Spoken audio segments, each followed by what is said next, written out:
Vitajte v čaroslovníku. Ak by sa vás niekto opýtal, či existujú čarodejné slová, ako by znela vaša odpoveď? Samozrejme, že existujú. Kde vyhľadať také slová? I hneď sa to dozviete, začína sa čaroslovník. O to ten najčaroslovníkovejší. Dnes sa naučíme čaroslovné slovo ľadovec.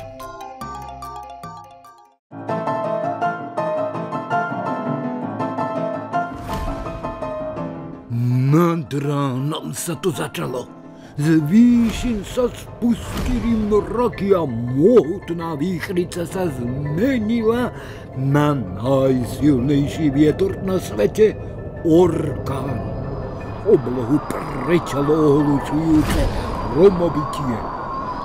Zdalo sa, ako by sa obry oháňali bleskami ako mečmi. Hrôzostrašný cumulonimbus sa dorútil do Myšovho mestečka. Širokánsky, vysokánsky, nedohľadný búrkový oblačisko.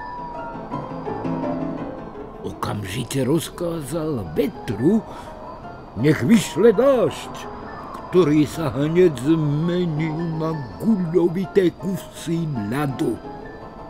Zrútili sa na zem ako asteroidy. Tak rázne zhrmotali, že stínali strechy z domov.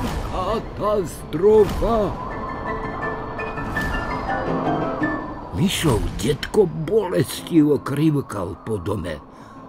Horekoval, že vždy, keď ho bolí pravé koleno, určite bude pršať. Tentoraz ho boleli obe kolená, až mu vrzgalo v krížoch. Bude potopa!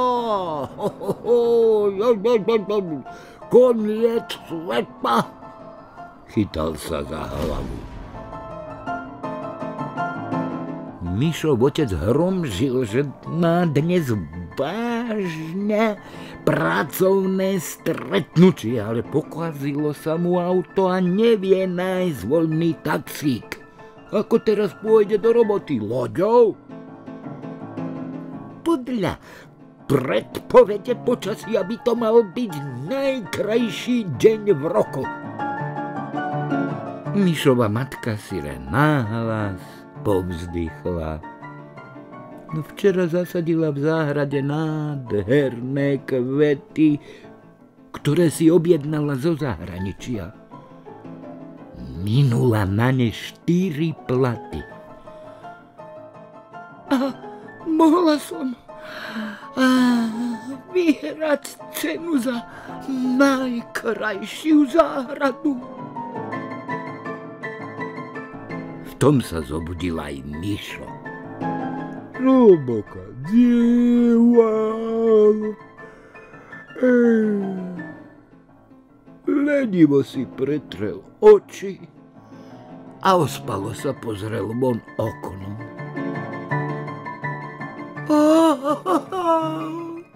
Aký krásny deň!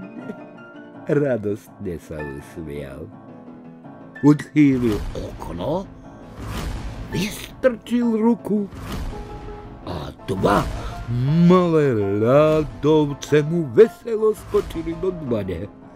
Z teploty jeho tela naraz začali miznúť ako kontrolná úloha, ktorú na dnes zahlásila triedna učiteľka.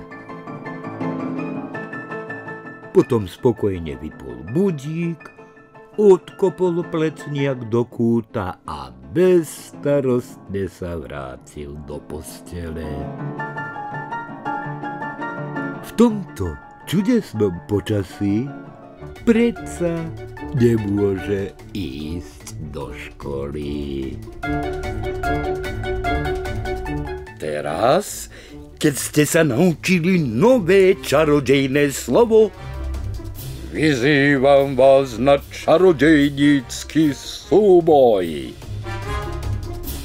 Vedeli by ste odpovedať na nasledujúce čaroslovné otázky. Čo je to ľadovec? Ako vzniká dážď? Prečo hrmí, keď je búrka? Odpovede zašlite na čarodejný e-mail čaroslovník@gmail.com.